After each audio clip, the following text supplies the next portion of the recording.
Let me explain the criteria in which I'm going to be ranking all of the heroes. 3 stars means you can plug them into just about any team, and they're going to do exceedingly well for you, regardless of the encounter. They're just good everywhere. 2 stars means they are good in a good variety of situations, but maybe not an auto-include in every single team.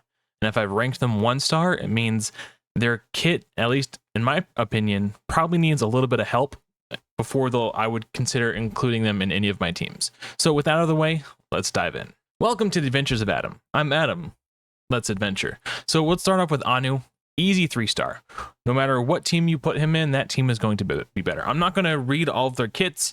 I've got them here. You could screenshot it, or if you want to see these hero cards without my face in the way, you can find them in my community Discord. I will have that linked in the description below. It's the Adventures of Adam Discord. I'll have a section called the Godforge Help Center where these are pinned, and if you have questions about them, I'll be happy to answer them for you. So anyway, Anu, 3 stars, easy peasy, auto-include in every team if you have him on your account. Anubis, I've ranked 2 star. The reason why is because he's a solid damage dealer with good crowd control. He'll be good in a wide variety of teams. But as a damage dealer, because he does not have any boss killing mechanics, he's less viable in boss encounters.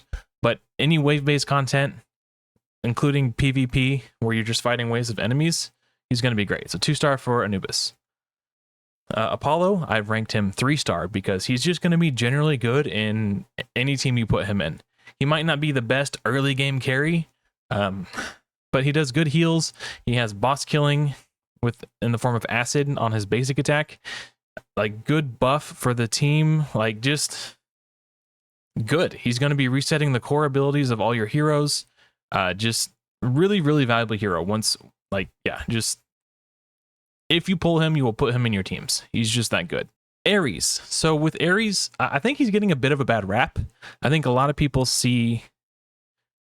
maybe not see is the right word. A lot of people interpret this as he needs to strong hit or he won't be good. And I prefer to think of it as the strong hit bonuses are a bonus. If he doesn't strong hit, he's still really good. Like he's still ignoring shield. He's still ignoring barrier, even if he doesn't strong hit. He's ignoring protect and intercept and ward. And then it also ignores 20% defense if it's a strong hit. Like he still has a ton of utility. He's going to be great for clearing waves. He's going to be great in the arena. But because he doesn't have a boss killing style of mechanic, he's only 2 star for me because he's not going to be as good in dungeons as some of the other slayers. Same thing with Artemis here. I will say this though. Increases damage inflicted by 10% for each enemy defeated. If that is exclusive to... The wording is so vague on these, it's really hard to get a good guess. If it's exclusive to enemies killed with this skill, it makes it a lot worse. However, if this carries over from wave to wave, imagine in dungeons where you have 5 enemies per wave, 2 waves, that's 10 enemies. You get to the boss, now this is dealing 100% more damage. If it's not exclusive to this skill, if it's just for each enemy defeated overall, and it carries over wave to wave, this is going to be an 800 damage, or 800 times attack damage multiplier to the boss on the final wave. That's insane. So even though she doesn't have it like enemy max HP damage or enemy max HP debuff that deals damage to the boss, this is going to hit really hard if it works that way. If it doesn't work that way, or if it did work that way, and I knew for a fact it worked that way, I would give her 3 stars easy. But because I'm not sure of how this works, a bit ambiguous as to how exactly this functions, I can only safely rate her at 2 stars. But seems like she'll be a solid damage dealer. She also does defense down on her basic, so good utility. Athena, easy 3 star. If you put her on your team will be better because she's on it. Period. So easy auto include for pretty much any account. Cizin, he's got AoE on all 3 skills, so he's doing good raw physical damage, and he has 2 separate damaging debuffs that scale off enemy max HP, Acid and Blaze. And he does both of them on an AoE, and he activates them on his ult. He's just going to be good in every team you put him in. So, easy 3-star. Dracula, I think he is going to shine the best in the mid game, or when you're getting to the end game and just arrive at end game. I think once you have things on farm, you're probably not going to auto include him. And I think in the early game, he's not going to be quite as good. I think his ultimate will be a detriment because it's removing the bleeds rather than just letting them stack up and accumulate and do more damage. So a lot of people are calling him a boss killer. I don't see it personally. This would have to hit insanely hard for this to be worth it, and I don't know if it does. I haven't. His kit has changed since the alpha, so no one has really seen this in action, and no one really knows how hard it hits. So maybe he's good, but and until we can confirm that, I don't feel comfortable rating him higher than 2 stars. He will be good in some areas, but not an auto include, in my opinion. Freya, 3-star. If you have her, you will put her on your team, and your teams will be better. She's got a decent amount of healing on her basic. Her passive will heal allies a little bit. She's not going to be like an OP, like primary healer, but she's going to boost the hell out of your team's damage. So really great hero. If you easy 3-star, put her in any team, and the team will be good. This is probably going to be the most controversial 3-star. If you don't have a defender and you pull Fujin, he will enhance any team simply by reducing the damage allies receive from AoE attacks. This is going to be good in arena. This is going to be good in every dungeon because every boss has AoE attacks. It's just the way these games go. Like the 2 bosses that we've seen, Fafnir and Golden Guardian, they both have really strong, hard-hitting AoE attacks. So reducing that damage by 30% is massive. I do think he needs a little bit of adjustment. I think maybe 2.5 star is probably a more fair rating. He does good buffs to protect your team. He reduces incoming damage. If he put a barrier up himself and didn't rely on Raijin being on the same team, I would feel a lot more comfortable putting him at 3-star. It's more like 2.5. I think he needs a little bit of tweaking. The 1950 divinity cost is ludicrous for such a weak ultimate. And it's very situational. Like, maybe I should put him at 3-star. He's like 2.5. I don't know. But if you pull him and put him on your team will be stronger. So, and he's flexible in the fact that he just has good utility with his passive. This one's going to be less controversial. Grendel has the capacity to gain extra turns. He has a 100% chance to place crowd control on a 3-turn cooldown, which makes it very consistent and very reliable.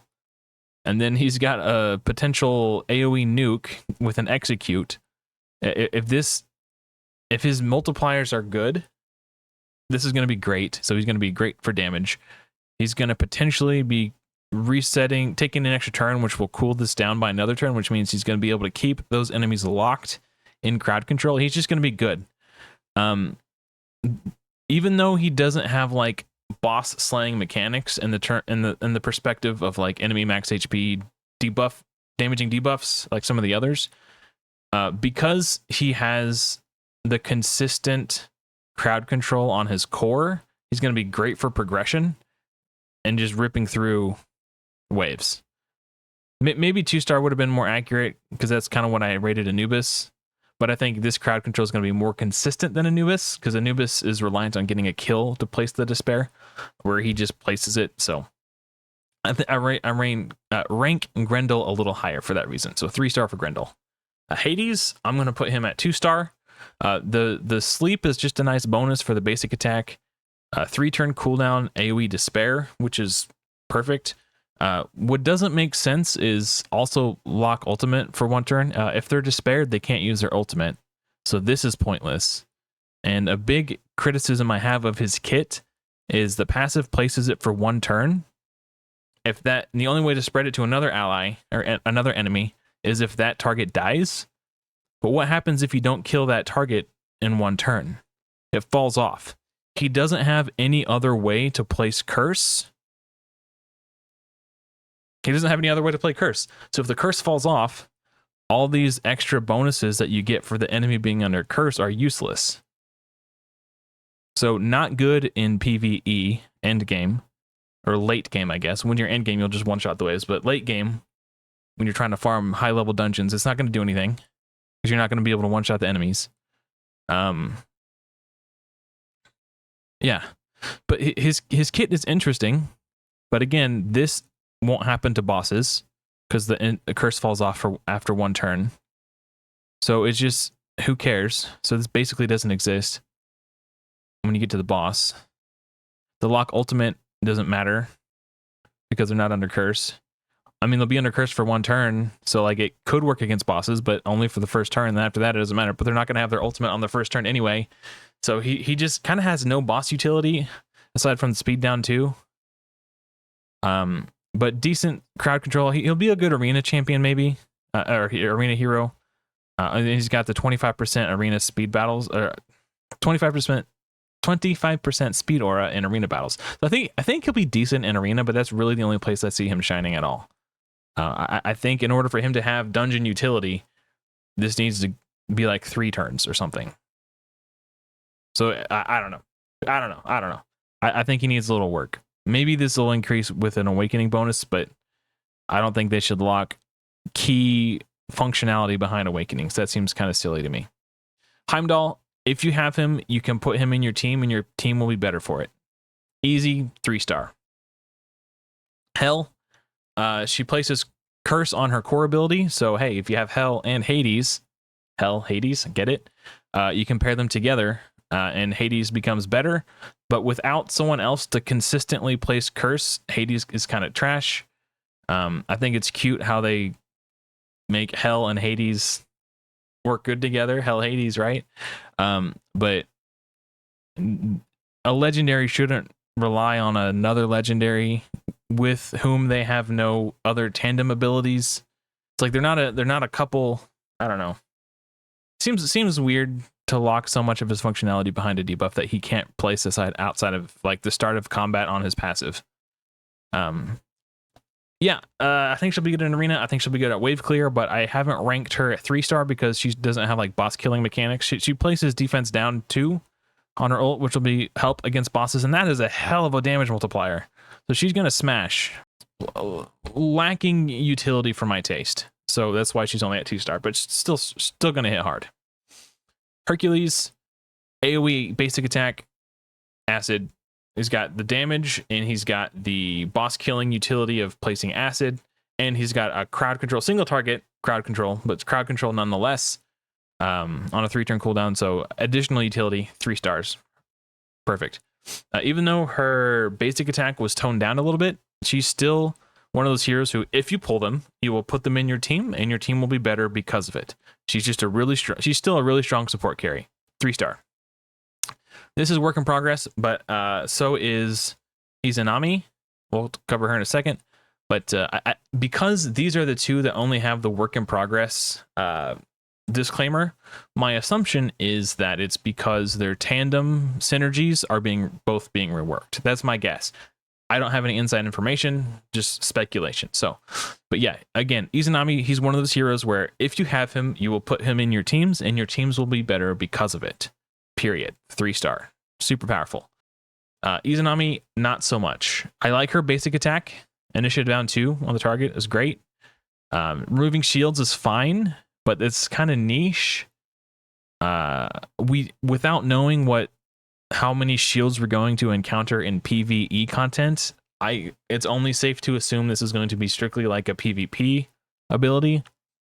Corrupt is kind of like whatever. Like, it's not nothing, but again, like, if you're using her to remove the enemy's shields, you're probably going to kill the enemies on your next attack from your damage dealer 1 turn over, right? And then AoE speed down is great. Curse 2 is fine, but she just lacks any wow factor. Like, all of the things she does is like fine, but as she stands right now, I probably wouldn't put her in any of my teams. I think she needs some serious love. Like, the 2 brawlers that we've seen so far, Anubis and Grendel are better disruptors than the actual disruptor. And that's kind of a common theme, unfortunately. Same thing with Hades and with Loki too, we'll see. I rated the Lamashtu at 3.5 star. The reason is because, again, similar to Artemis, I don't know. So let's read this because this is important. For each enemy already defeated. Okay, so I don't know if this is cumulative across each wave. I don't know if they need to be defeated by this ability or what. If it's cumulative across each wave and they don't need to be defeated by this ability specifically, this will be an insane boss killer ability. So if this functions as I hope it does, she's 3 star. If it functions where it's only by this ability or it doesn't carry across each wave, if neither of those conditions are met, she's 2 star, but still a very strong 2 star. Like, just a crazy damage dealer. If this functions the way I hope, you're going to get these like 10 pestilence demons exploding on the boss for 100% of her attack that ignores 100% defense. It's going to get, like, each one is going to deal like 4,000 damage times 10, so 40,000 damage, like bam, bam, bam, bam, bam, bam, bam, against a boss, and it's going to place vulnerable and acid, so the acid is going to deal more damage. Like, so if this works the way I hope it does, and that's a really low divinity cost, she's going to be a monster for wave content, like just really strong. And I really hope that the ultimate works the way I hope it does. If it does, she's 3 star. She might even be 3 star without this working the way. That's why I went 2.5, because even if it doesn't work the way I hope it does, she's still really good. So great legendary here. Loki. So let's talk about Loki. Let's talk about Loki. AoE sleep. This could be the way sleep works in Godforge is enemies under sleep are dealt 30% more damage. And when damage is dealt to them, the sleep debuff has its duration reduced by 1. So if you have 2 turns worth of duration of sleep and you get hit, rather than being woken up completely, the sleep duration is reduced to 1. So if you can stack sleep up reliably to like 2 or 3 turns worth of durations, you can do a ton of damage and do a ton of work. But that's not what Loki does. He places it for 1 turn, but if they are under sleep, he extends his duration by 1 turn. So you get 2 turns worth of sleep potentially if you have someone else. If you have someone else who can place sleep ahead of him. Hard to set up to get the full effect of this. Yeah, and that's about it. Like, corrupt is kind of cool, but it's not like, who cares at the same time. This, when sleep it expires or removes, when sleep expires organically, it's because it's the start of an enemy's turn. And at the start of the turn, they're already at 0% turn meter. So you can't, like, decreasing their turn meter by 20% doesn't do anything because they're already at 0. Unless turn meters can go negative, which I don't know if they can. I don't think they can in Raid. I'm almost certain they can't, but Godforge isn't Raid. Maybe in Godforge you can negative turn meter someone. Who knows? If that does work that way, that's actually kind of dope. Yeah, I don't know. It's just seems a little too niche. I'd be hesitant. He's certainly not the type of hero who you can plug into any team and make it better. And that's what the star rating is for. Because he's so niche and so difficult to set up, he's 1 star. I was going back and forth a lot for Metzli if I should do 1 star or 2 star. If she had literally any healing anywhere in her kit, she would be 3 star. Period. Good utility here, but no healing. Just removes disables or debuffs. Okay, well, what if you don't have disables or debuffs? And this is basically doing nothing. I mean, yeah, you get resistance too, but if you're not under any debuffs, do you need the resistance too? Because you're not fighting enemies who place debuffs. So there are plenty of encounters where this is going to do literally nothing. We don't know how prevalent HP destruction is going to be and how important it's going to be to remove that HP destruction.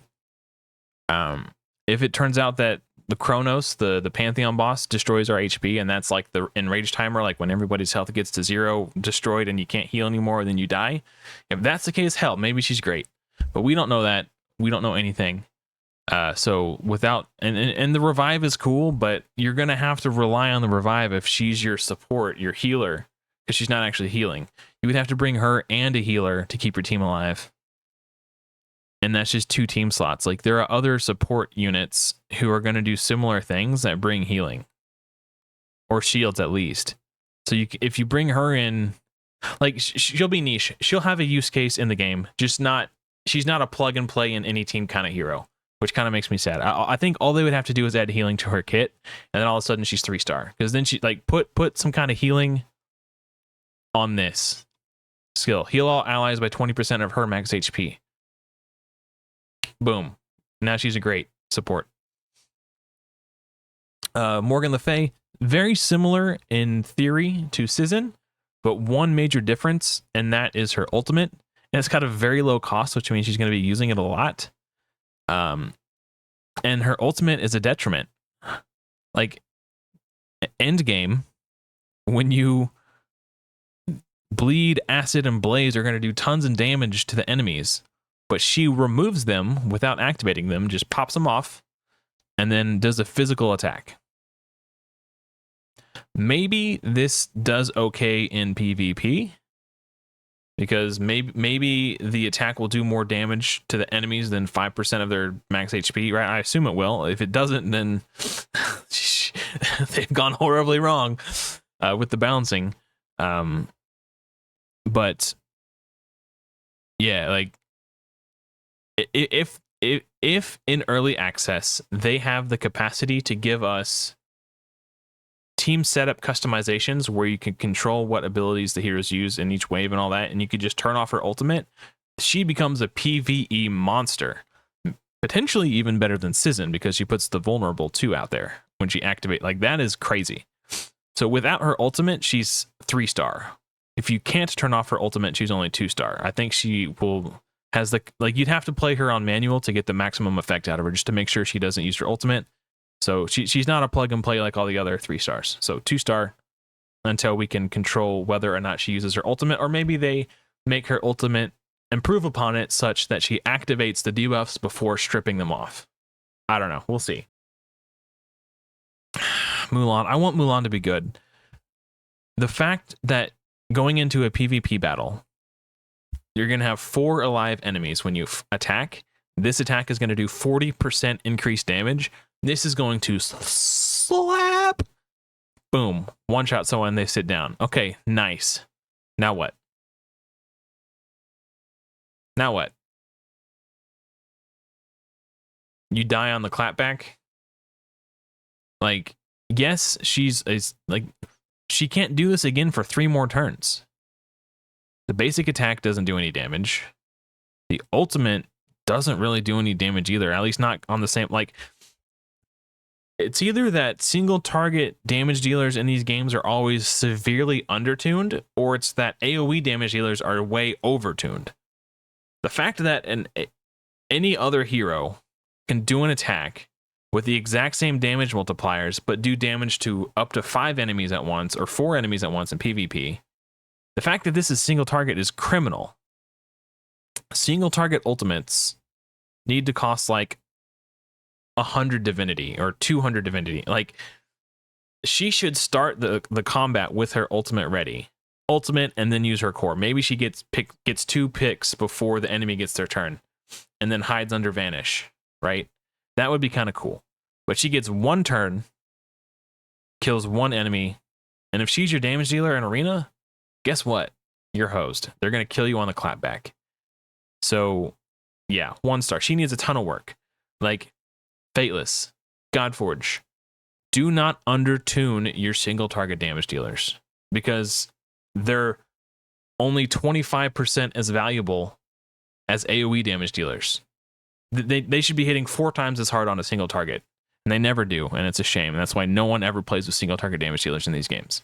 You would, in order to make her work, you would need like 2 other crowd control units on the same team. So you crowd control, single target attack, kill someone. Then when the crowd control wears off, like Loki, and then someone else, and then 3. I don't know. Like, you'd have to lock everyone down to crowd control while you pick them off one at a time with Mulan. And this is the only ability that does any damage. This is just like an average. This has like the same damage multipliers as like an AoE attack, but it's single target. I'm sorry, but she needs a ton of love and a ton of work. I know they said the damage multipliers are work in progress, but she needs some serious love as it stands right now. Pazuzu, 1 star. I think he's cool. He does some interesting things, but like, who cares? Like, he's not the type of hero who you just plug and play in any content, and he's not gonna just make every team better by putting him in. He's got some niche use case in PvP, I think. Outside that, I'm not impressed. I think his imprint is the best. Like, it's a really cool imprint. I might put, if I had Izanagi, I would put that on Izanagi or Apollo, like one of those heroes who you want to take lots of turns. Yeah, but unfortunately, I'm just not impressed. Perun. Now, this was a hero who, at first glance, my first impression was like, oh, that's really interesting. But then I like really looked at it and did the math. His ultimate ability, on average, is like 20 to 25% turn meter reduction on a single target. So on a boss encounter, his ultimate ability is worse than Armiger's A1 in Raid Shadow Legends. Now, don't get me wrong. Armiger is among the best turn meter control champions in Raid Shadow Legends. He's probably like top 5. At least he was when I was playing. It's been a while. Maybe they've released some new ones. But that's an uncommons base, or like A1. This is a legendary, the god of fucking thunder. His ultimate ability, 25%, maybe 20%. Maybe you get really unlucky and it's 5 or 10%. Like, this 50% nonsense needs to go up. Like, that needs to be like 75, 85, 100% chance. So you actually get the 10% and then the 5% on each subsequent hit. Like, as Perun stands, in my opinion, he's like a worse version of Haikatun in Raid Shadow Legends. Haikatun is a 30-day free login reward hero. She has a 19% all battles aura. She has her A3 is an AoE 20% turn meter reduction. She does speed, the big version of decreased speed on her basic attack. And then, yes, this gives him more turn meter utility than Haikatun, but freaking barely. You know what Haikatun does? She also does a 15% turn meter boost with a 30% increased speed buff. Like, Perun is less good than Haikatun in Raid Shadow Legends. Period. Like, I would be more excited to play with Haikatun than I would be in Raid than I would be to play with Perun in Godforge. This needs to go to 100% when booked. Period. Like, period. Maybe that's an awakening bonus. But again, I think it's kind of dumb to lock core functionality behind awakenings. That seems kind of shady.